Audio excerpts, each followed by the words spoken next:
Hi guys, welcome back. Today we're going to talk about pericardial diseases including acute and constrictive pericarditis, pericardial effusions, and cardiac tamponade. So let's start with the causes. Causes of acute pericarditis and constrictive pericarditis are similar because acute pericarditis can be a cause of constrictive pericarditis. Acute pericarditis can lead to constrictive pericarditis if it's chronic, so if it's been going on for more than 3 months, or if it's recurrent, so if it keeps happening over time, then it can turn to constrictive pericarditis. Most of the time we actually don't know what causes acute and constrictive pericarditis, so we have idiopathic causes, but we suspect that these are from infections or infective agents such as viruses and bacteria. So a viral agent that can cause pericarditis include the Coxsackie virus, and a bacterial cause can be the bacteria that causes tuberculosis. Another cause of acute or constrictive pericarditis can be uremia. So uremia is the buildup of like toxins in the blood because the kidneys have failed to filter the blood. So the kidneys have stopped working to the point where they're not filtering blood into the urine anymore. So this happens, for instance, if we have chronic kidney disease. So in this scenario, we get uremia and we get high urea concentrations in the blood to the point where it starts making the pericardium very, very inflamed, therefore leading to pericarditis. The third cause can be autoimmune causes. So, for instance, if we have like SLE, lupus, or rheumatoid arthritis, we develop autoantibodies that attack our joints and other tissues, so they can also attack the pericardium. The fourth potential cause can be post cardiac injury, like syndromes. So for instance, like if we have had like an MI, like a myocardial infarct, so we can get like peri-infarction pericarditis. So this happens maybe like 1 to 3 days post MI, where we get like local inflammation of the infarcted tissue causing pericarditis, or we can develop inflammation like maybe 2 weeks to a month later post-infarction. This is called Dressler syndrome, and this is because our immune system, for unknown reasons, just produce antibodies that attack that infarcted tissue. We can also have iatrogenic causes. So for instance, if we've opened up the heart for whatever reason, so for instance, someone had a cabbage post MI, and we've opened up the heart, the pericardium, so we've kind of caused injury to the pericardium, so that can lead to pericarditis. Also, it doesn't even have to be iatrogenic. It can be because of traumatic injuries to the pericardium, like a stabbing injury directly to the heart, piercing that pericardial tissue. The other one can be like because of like malignancies, like metastasis. For instance, metastasis from like lung cancer, from renal cell carcinoma, from lymphoma, from breast cancer. Also, typically, patients with these types of cancer, they get radiotherapy. And because, for instance, the lung, the kidneys, and the breast, they are close to the vicinity of the pericardium. So usually, because of radiotherapy, the pericardium gets hit as well. So we induce damage to pericardium, so this can also lead to pericarditis. The next one we have to talk about is pericardial effusion. So let's briefly just define what pericardial effusion means. So pericardial effusion simply means fluid accumulation in the pericardial cavity that is not causing any tamponade symptoms or any tamponade like physiology. So I'll talk about this in a bit more detail in a bit when I talk about cardiac tamponade, but pericardial effusion basically means there's an accumulation of fluid, whether that's pus, blood, whatever fluid it is in the pericardial cavity. So this can be caused by anything that causes acute or constrictive pericarditis. So it can be caused by infective causes like viruses or bacteria. It can be caused by autoimmune causes, post-cardiac injury symptoms. It can be caused by uremia, from chronic kidney disease. It can be caused by neoplasm and radiation. So basically what we've discussed for the causes of acute and constrictive pericarditis, they can also cause pericardial effusion. But the important thing to remember, like I said, in pericardial effusion, we don't have any tamponade symptoms. So as I mentioned, the fluid can be pus or blood. So purulent effusions can be caused by bacteria. So like I said earlier, can be caused by the bacteria that causes tuberculosis. Can also be caused by like Staphylococcus aureus and Streptococcus pneumoniae. So these are just some of the bacteria that can cause pericardial effusion. Also, there are risk factors. So for instance, like if someone just had like a recent thoracic surgery, so anything that involves opening up the thoracic cavity, obviously that kind of invites bacteria and other infective agents to do something to the pericardium. So also this is even worse if they are immunosuppressed. So if the patients have like HIV or they're on chemo, it can be blood in the pericardial cavity. So it can be like a hemopericardium. So the blood accumulation can be because of aortic dissection, because of a penetrating trauma, like stabbing directly into the heart.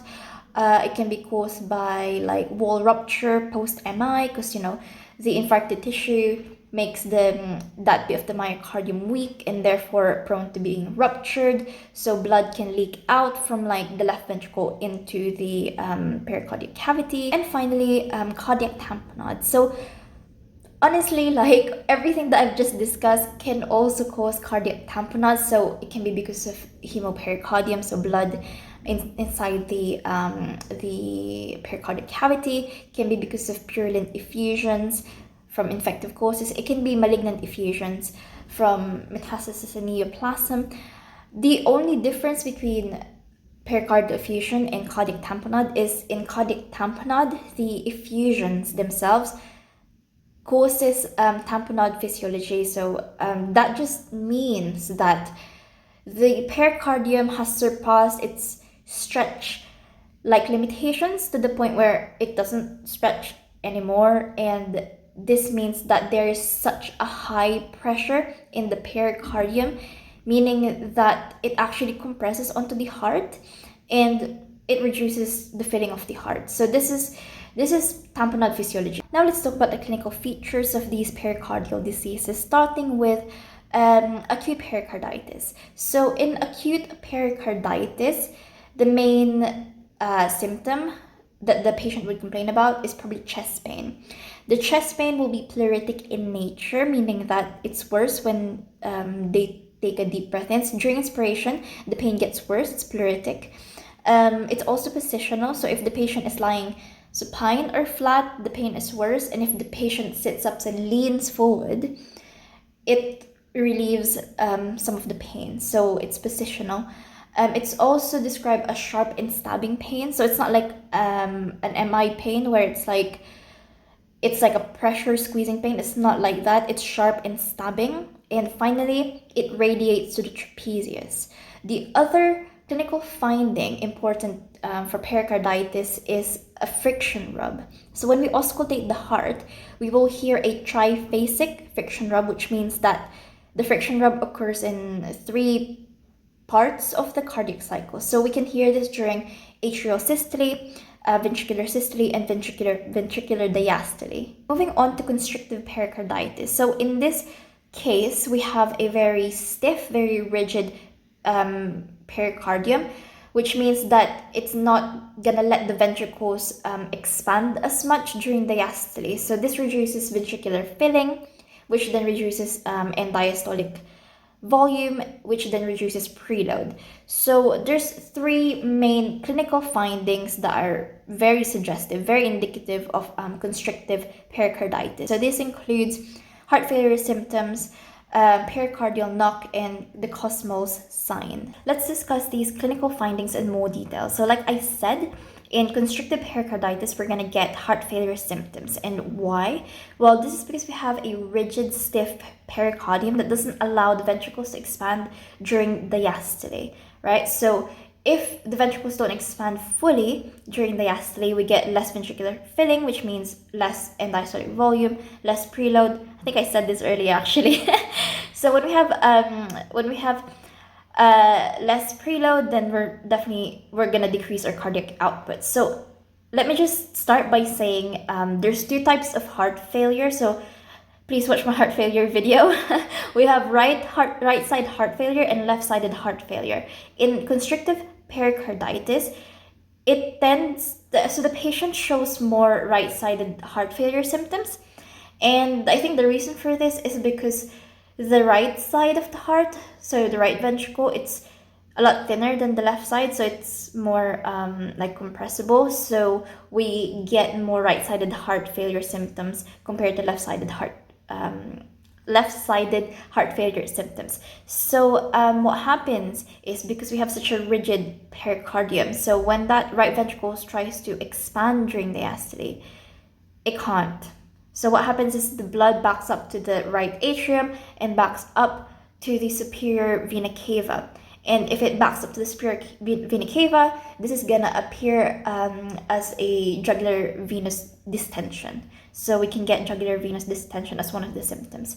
Also, if it backs down to the inferior vena cava, then blood can back up to the like the organs, like the liver, causing hepatomegaly. It can go to our abdomen, causing ascites. It can even go down to the lower extremities, causing pedal edema. Okay, so the other type of heart failure is left-sided heart failure. So in constrictive pericarditis, again, we can get left-sided heart failure symptoms as well as right-sided heart failure symptoms. But I want you to remember that right-sided heart failure symptoms are probably going to be more common than left-sided heart failure symptoms. But let's discuss left-sided heart failure symptoms anyway, because this can also manifest in constrictive pericarditis.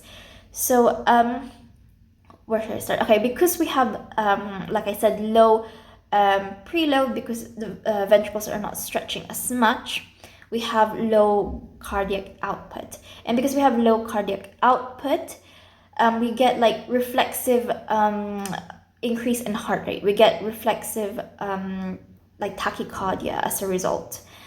Also, because we have such low cardiac output, we have poor perfusion to our extremities, so the extremities can feel cold or look pale, not well perfused. We might have like an abnormal cap refill time, like a prolonged cap refill time.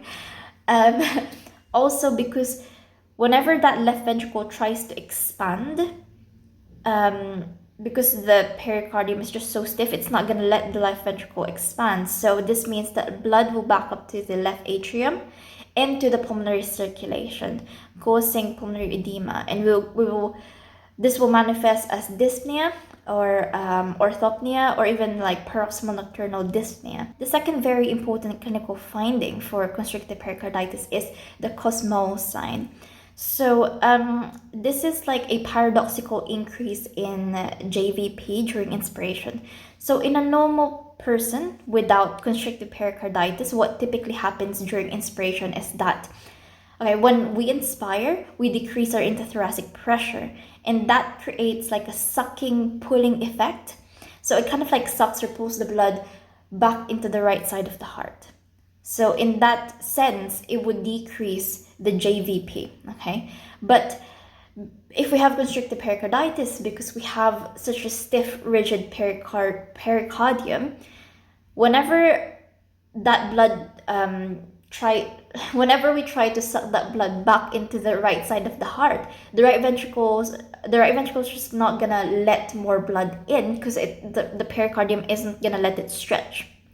So what happens is blood backs up to the right atrium and backs up to the superior vena cava and up to our jugular veins. That's why during inspiration, instead of seeing a decrease in JVP, we still see an elevated JVP. We still see jugular venous distension. So this is Kussmaul's sign. The third important clinical finding for constrictive pericarditis is the pericardial knock. So the pericardial knock, we have to auscultate the heart. And, during diastole, there would be a rapid filling of the ventricles. But then because the ventricles can't really fully stretch out because the pericardium isn't letting it stretch, what's gonna happen is that the rapid blood flow would stop very, very suddenly. So during early diastole, rapid blood flow into the ventricles, and then it ceases because the ventricles isn't gonna stretch because the pericardium is not letting it stretch. So we would hear this as like an early or mid diastolic sound called the pericardial knock.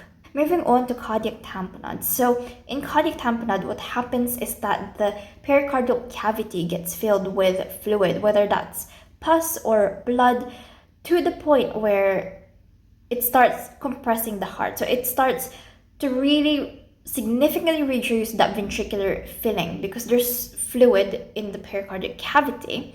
It's not letting the ventricles expand a lot during diastole. So this significantly reduces ventricular filling. And there's three main clinical findings that we need to be aware about for cardiac tamponade. So we have Beck's triad, we have obstructive shock, and we have pulsus paradoxus. So starting with Beck's triad. So Beck's triad is a trio, a combination of three findings. So in Beck's triad, we see JVD, so jugular venous distension.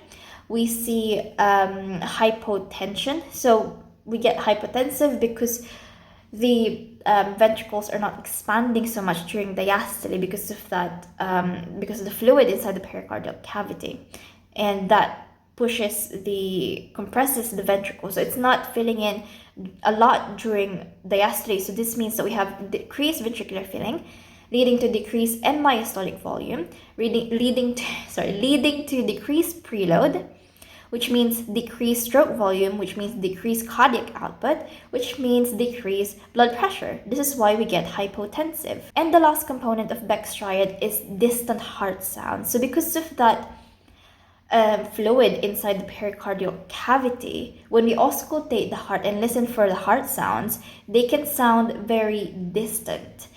And this is because when we have fluid in the pericardial cavity, this alters and affects the way that the sound conducts to the chest wall. So the sounds we'll hear the sounds as very distant, very like muffled, and like slightly diminished even. So Beck's triad, again, to recap: JVD, jugular venous distension, hypotension, and distant heart sounds. The second important clinical finding for cardiac tamponade is pulsus paradoxus. So remember when I was talking about inspiration? So when we inspire, this drops our intrathoracic pressure, which means that this creates a sucking or pulling effect of the blood back into the right side of the heart. So typically when we inspire, we drop our intrathoracic pressure, pulling the blood back to the right side of the heart. But when we have cardiac tamponade, we have this fluid-filled pericardial cavity that pushes against the heart. So when we inspire, it drops our intrathoracic pressure. But because we have that pericardium compressing into the ventricles, and this is the other thing, the right side is more easily like compressible, because it has like a thinner like myocardium compared to the left ventricle. So it's very easily compressible. So when we inspire, dropping our intrathoracic pressure, blood tries to go back into the right side of the heart. But because the right ventricle can't really expand towards the pericardium, what it does is it expands into the left ventricle. So when the ventricles they fill and then they expand outwards like that. So the right side, this is my right hand. So the right side, instead of expanding out to the pericardium during inspiration, what it does is, because it can't go that way, so it goes this way. So it expands into the left ventricle. So it pushes the septum to the left side and expands towards the left ventricle.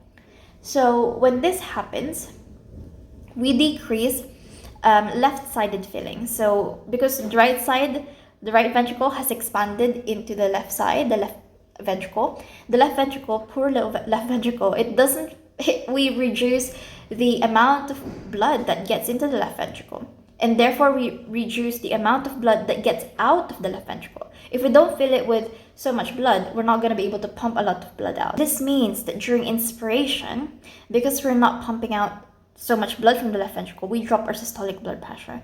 So in a physiological setting, the systolic blood pressure drops anyway during inspiration, but it doesn't drop that dramatically. In this case, with cardiac tamponade, the drop is very exaggerated. It's a lot. It's more than 10 millimeters of mercury, which is the very definition of pulsus paradoxus. So pulsus paradoxus is defined as a systolic blood pressure drop of more than 10 millimeters of mercury during inspiration, and this is exactly what we see in cardiac tamponade. The third and final important clinical finding for cardiac tamponade is an obstructive shock. So in obstructive shock, we get hypotension. So we get hypotension because of that significant drop in preload. So again, just keep saying this, in cardiac tamponade, we have a fluid-filled pericardial cavity which pushes against the heart, meaning that the ventricles don't expand so much during diastole, decreasing our ventricular filling, decreasing our end-diastolic volume, decreasing our preload, decreasing our stroke volume, decreasing our cardiac output, and therefore decreasing our blood pressure. So we get hypotensive. Also, on top of this, our body is very clever, so it tries to correct this drop in blood pressure via reflex actions. So we get reflexive tachycardia, an increase in heart rate, as an attempt to fix the problem. Also, in these patients, we get a reflex vasoconstriction to increase the vasomotor tone, to increase that total peripheral resistance in attempt to increase our blood pressure. So that's what happens.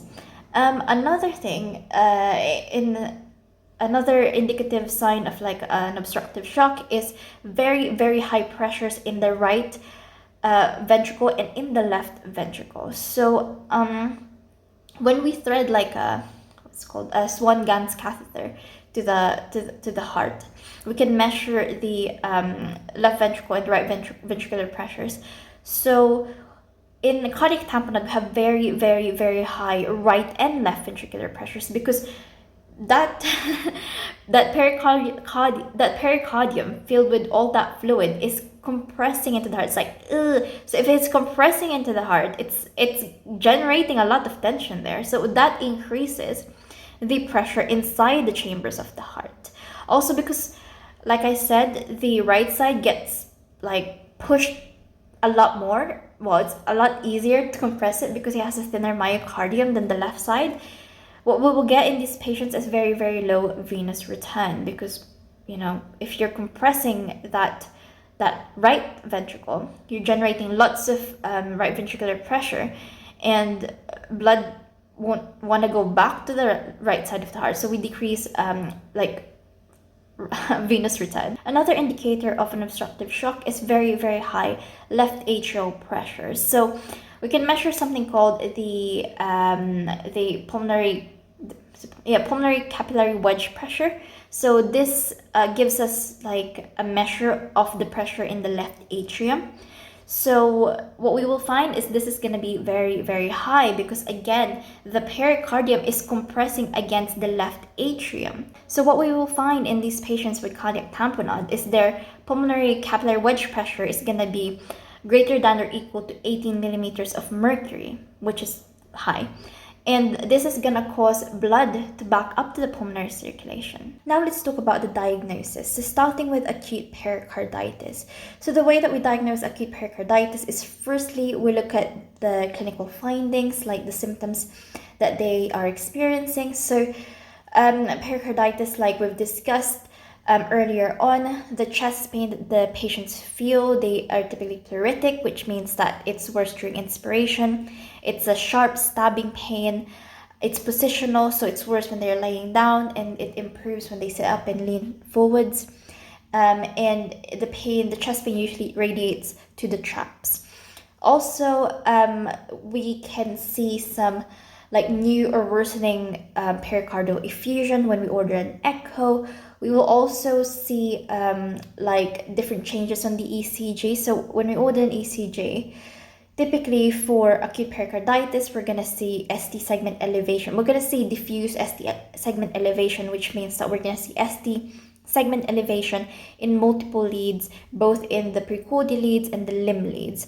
Also, we may see, and the thing with ST elevation, we're not supposed to see any reciprocal changes, because if it's an MI, we'll see like an ST segment elevation with reciprocal changes. But in acute pericarditis, the ST segment elevation is diffused, can be seen in multiple leads, both precordial and limb leads, without reciprocal changes. And the other one for the ECG is PR segment depression. Moving on to the diagnosis of constrictive pericarditis. So, like I said, in this case, we have a very stiff and rigid pericardium, which limits that ventricular filling. So we can diagnose this by auscultation. So when we auscultate, we're gonna hear this pericardial knock, which is an early to mid diastolic sound. It's due to the rapid blood flow into the ventricles during early diastole. Another thing that we can do is we can order an ECG. So for constrictive pericarditis, what we're gonna see is like low QRS voltages. So the amplitude of the QRS complex, it would be like reduced, and this is because the fibrous tissue often like impedes the electrical transmission through the electrodes. So we're gonna see low voltage QRS complexes. We can also get a JVP tracing. So remember the JVP waveform, we have the A wave, and then we have the X descent, and then we have the V wave, and then we have the Y descent. So in constrictive pericarditis, what we're gonna see is a much deeper Y descent, much deeper Y wave. And this is because of that rapid filling of the ventricles from the jugular veins to the right atrium to the right ventricle during the early stages of diastole. Okay, so let me say that again. So in constrictive pericarditis, what we're gonna see is a much deeper Y wave, and this or Y descent. And this happens because of that rapid filling of the right ventricle during the early stages of diastole. Another diagnostic tool is like a cardiac cath. So in this, we can like obtain a ventricular pressure curve, so we can measure the pressures in the ventricles. So what we're gonna see when we have constrictive pericarditis is that we have equal pressures in the left and right ventricles, and this is because the constriction is all the way. So that the pericardium wraps the whole heart. So the constriction that the right side is experiencing is what the left side of the heart is experiencing. And because, like I said earlier, because of that septal shift, the septum moves to the left side, the right side, depending on which side of the heart is getting filled. They are coupled. So the pressures in the left and the right ventricles become coupled, and therefore they are almost equal. Okay, this is very important because for instance, in restrictive cardiomyopathies, the pressures are very different. So this is actually one way of differentiating a restrictive cardiomyopathy from a constrictive pericarditis. So this is very important. Please do not forget the left and the right pressures are almost equal in constrictive pericarditis. We can also use an echocardiogram. So an echo would show us that septal bounce that I'm talking about during inspiration. So during inspiration, it drops our intrathoracic pressure, it sucks the blood back into the right side of the heart. And because the right ventricle cannot expand outwards to the pericardium, what it does, it expands towards the left ventricle. So it shifts the septum to the left side, and we can see the septal bounce during inspiration on an echocardiogram. And last but not the least, we can get a CT or an MRI. These tests are going to show us the calcification or the thickening of the pericardium. And lastly, let's talk about the diagnosis of cardiac tamponade. So firstly, we can get an ECG. So for cardiac tamponade, again, we're gonna see like low voltage QRS complexes, and this is because that fluid inside the pericardial cavity, it's actually impeding a lot of the electrical transmission to the chest wall and to the electrodes that are on the patient's chest. So we're gonna see very reduced, very low QRS voltages on the ECG when we have cardiac tamponade. Another thing is we can see like electrical, I don't know what it's called. I think it's just electrical alternance, which means that the amplitude of the QRS complexes is alternating. So it can be high, then low, then high, then low. And the reason for this is because imagine that fluid-filled pericardium, and the heart is kind of just sitting there swimming. So in a way, like the heart is always shifting. So the apex of the heart can be one, like in 1 second pointing that way and then pointing the other way, then pointing that way. So this causes alternating like QRS amplitude on the ECG trace. Finally, let's talk about the treatment. So starting with acute pericarditis, because this is the inflammation of the pericardium, we need to treat them with anti-inflammatories like NSAIDs. So examples include ibuprofen, naproxen, indomethacin, and even aspirin can work for this. But we have to be careful. So we need to give them like PPIs or H2RA drugs just to protect the lining of their stomach, because NSAIDs, what they do is they block the COX, well, they inhibit the COX enzyme, decreasing the production of prostaglandins, and therefore we increase the production of HCl in the stomach. So we just need to give them like proton pump inhibitors just to decrease the risk of gastroerosion and just to protect their gastrointestinal lining. If for any case we can't give NSAIDs, so for instance, if the patient has like peptic ulcer disease or like end-stage renal disease, we can give them like corticosteroids. So corticosteroids should just be like the second line therapy. We always start with NSAIDs unless contraindicated. So in patients with peptic ulcer or end-stage renal disease, we can give them corticosteroids. So an example can be like prednisolone. So the way that this works is it reduces inflammation by reducing cytokines. This might be beneficial for patients with some sort of autoimmune disease like lupus or rheumatoid arthritis or other autoimmune conditions, because corticosteroids, they dampen the immune system, they dampen the immune response, which may help with some of these autoimmune conditions. In addition to NSAIDs and corticosteroids, you also need to be able to prevent the recurrence of this acute pericarditis, because if this happens for a long time, then this can lead to constrictive pericarditis. Or if it keeps happening again, if it's recurrent, again, this can lead to constrictive pericarditis. So we need to be able to prevent the recurrence of the acute pericarditis. So we can do this by adding a medication called colchicine. So we add colchicine with NSAIDs, like a dual therapy, if you will, and that has been shown to decrease the recurrence of acute pericarditis. Probably the most important is to actually treat the underlying cause. So for instance, if we have end-stage renal failure causing uremia, high levels of toxins and high levels of urea in the blood, which can then attack the pericardium, we need to put that patient on dialysis.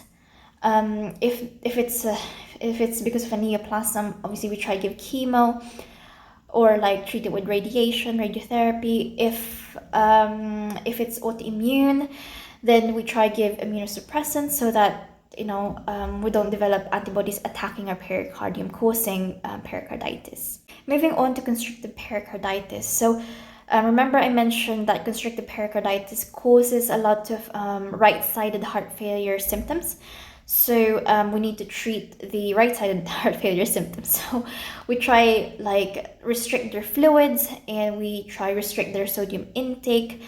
Also, if there's still like volume or fluid overload, then we can give them diuretics. Another option, if it gets really bad, is to remove the rigid pericardium in a surgical procedure called pericardiectomy. But this has been shown to have really high rates of mortality and morbidity, but it's an option. Now let's talk about a treatment for pericardial effusion. So we have don't have much options. So firstly, we have to drain the fluid out of the pericardic cavity in a procedure called pericardiocentesis. So this can be ultrasound or CT guided needle. We stick the needle there, we drain the fluid out, and the good thing is that we can actually send whatever fluid is in there for maybe gram staining, culture to cytology, to help us diagnose what's causing the pericardial effusion. Also, we need to be able to prevent the recurrence of the fluid accumulation in the pericardial cavities. So what we can do is called a pericardial window. So this involves like opening up the pericardium and sticking a drain in there to continuously drain the fluid, so to prevent the reaccumulation of the fluid inside the pericardial cavity. And finally, let's talk about the treatment for the dreaded, super scary cardiac tamponade. So for cardiac tamponade, firstly we need to address the shock symptoms. So we can give them fluids just to help them increase the preload, which then increases stroke volume, increasing the cardiac output, the blood pressure, just to prevent them from becoming hypotensive and show signs of shock. Also, we can give them like vasopressors like norepinephrine, again to increase the contractility of the heart, increase the heart rate, and increase their vasomotor tone by constricting those vessels, increasing total peripheral resistance, which can then increase blood pressure and prevent hypotension. Another one is we need to try keep their intrathoracic pressure low. Okay, I'll explain why. So if we try keep their intrathoracic pressure low, this creates a sucking effect. Okay, it's gonna suck blood back to the right side of the heart. And what does that do? That increases our preload. When we increase our preload, we increase our stroke volume, we increase our cardiac output. If we increase their intrathoracic pressure via, for instance, if we intubate them, we increase if we intubate them, we increase their intrathoracic pressure. Or if we give them positive airway ventilation, we increase their intrathoracic pressure. What does that do? So in this case, we're not gonna suck in a lot of blood back to the right side of the heart. It's gonna decrease our venous return, which decreases our preload, which decreases our stroke volume, which decreases our cardiac output. It's just gonna make the shock symptoms and the hypotension worse. So we need, in these patients with cardiac tamponade, keep their intrathoracic pressure low.